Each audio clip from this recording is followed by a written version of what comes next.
Good morning, West Ham fans. Let's talk about the summer, shall we?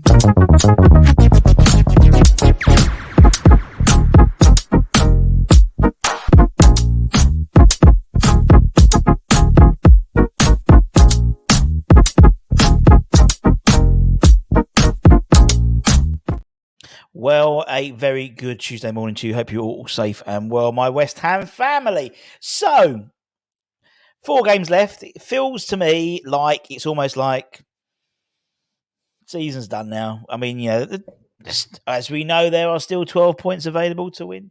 But the likelihood is it does seem that we're sort of treading water now until what will be a critical summer for West Ham, as most summers are, it seems, over the last 3 or 4 years at least. Every year is a massive rebuild, but this one really is, and this one will be the one where Tim is fully at the helm. There'll be even if Mr. Moyes does sign a new deal, it'll be as a head coach, and he will not have veto over this transfer that come in. That's what I've been trying to say all the time. Whoever comes in has to work underneath Tim Steindl as head coach. So it does seem that things are starting to move out and in terms of a few more sort of rumblings in terms of players going and players coming. One of the players that we know could be looking to and is potentially moving to move on is Naif Aguerd. Now, Naif has apparently, according to The Athletic, which said on, I don't know why that didn't work. There we go. Which reported at the weekend that he has actually hired a new agent. He's taken on a new agent. Remember, this happened just around the time Skarmaka was looking to leave as well. He hired a new agent, and then that following summer, he went. And that could be the case with Naif. Obviously, he was somewhat of a subject to a bid for the Saudi Pro League. Well, nothing really came in particularly concrete, I believe, but he has attracted, obviously, continued interest from clubs in the Saudi Pro League. He obviously, what tends to happen, particularly with SPL players and SPL people they want to bring in, is they have a a premium on Muslim-based players, and Naif is, as well as Zuma, which again potentially could make him available of interest to the Pro League. But as I said, he has hired new representatives ahead of this summer, so be interesting to see. Obviously, the Saudis are circling for a number of players like Aguerd, so like it is, if they will be able to stump up the funds, I'd say anything around what we paid for him, I think we'd bite their hand off, as it is part of a massive rebuild job. Obviously, we brought in Dino over the summer, who has been a relative success, and I think we need to spend big to bring in at least two decent centre halves now, that can take us to the next stage. The next step in our progression. So, and obviously that will dictate, in terms of who we bring in, will dictate the style of football we play. Naif was brought in, and I still say, if we play more of a progressive style of football, Naif is a great player, but he doesn't work in this sort of blocking, low block, ultra defensive, counter-attacking style of football. When it's progressive, he's very good, and he's shown that. He's had a good couple of games where we played on the front foot a bit more. But the games where he's struggled are where we've had 30, 40%, or even less than that, 20, 30% possession, and it is very much backs to the ball. That's where Kurt is best. Kurt's not a progressive centre half. He sits there and blocks everything, and that's where the two of them worked as a partnership. But I could see one, if not both, moving on in the summer as well. Let's talk about some ins. A couple of free transfers are apparently being linked in. The first one is the Leicester City midfielder Wilfred Ndidi.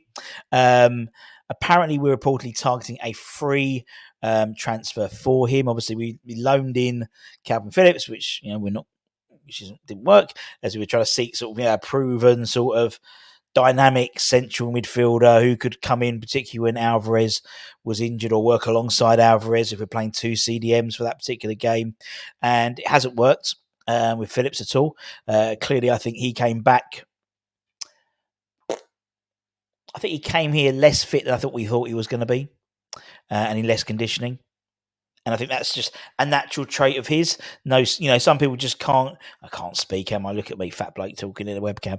But I think for him, uh, he just some players can maintain a level of fitness, of natural fitness, and he clearly not. That's not his job. He can't do that. So, unsurprising, the lack of game time has caused that issue. I mean, in terms of Ndidi, 27, Nigerian international, hard tackling, good energy. Always impressed me when he was playing against us, and he has no short of a long list of suitors for him in the summer. Us, Palace, several European clubs are also interested in Ndidi. So I think for a free transfer, I think it wouldn't be a bad one. He has for all of the pearls we're going to be bringing in and developing the youth, you do need some sort of experience. I think he's more dynamic player than someone like a Thomas Souček, for example. And on a free transfer, could be a very, very shrewd, particularly with the amount of players and bodies we need to bring in. Also gives you options. Edson could maybe drop back to centre back as and when required. Maybe Ndidi, I think he has played centre half as well. So we'll see. But for a freebie, don't think it's a bad one, to be honest. I really don't think it's a bad one, to be honest. And would definitely add some experience to a squad which is going to be very threadbare come the 1st of July. In all honesty. And another player we've been scouting on a free transfer is the Spanish left back, Juan Miranda. Apparently, we had scouts over in Real Betis last week, as well as Crystal Palace, Brentford, and Wolves, all keen on looking at signing the former Barcelona left back. Spanish international, he actually scored and was man of match during the game they were scouted on Friday. It was a 2-1 win away with home against Celta Vigo, I think he was. And he's very much on the radar. They said there's interest from Brentford. Obviously, Brentford took over Sergio Reguilón's loan spell from Man United. Palace, Wolves are looking at him. Obviously, Wolves, Norrie looks like he's going to be going.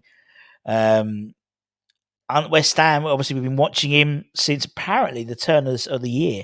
And as I said, we had scouts for the Celta Vigo win watching him and could be seen as a long-term replacement for the departing Aaron Cresswell, but also as competition for Emerson. Gives another decent left back option, gives you options, doesn't it? As you said, so Emerson could push more front into more of an attacking left-sided if and when required as well. And when Emerson is injured or suspended, and I mean he's going to be hitting 30 in a not too distant future, so it makes sense to have someone already in. He's 24, as I said, came from the Barcelona academy and scored. He actually scored in his only international appearance for Spain. He's also had time in Schalke as well.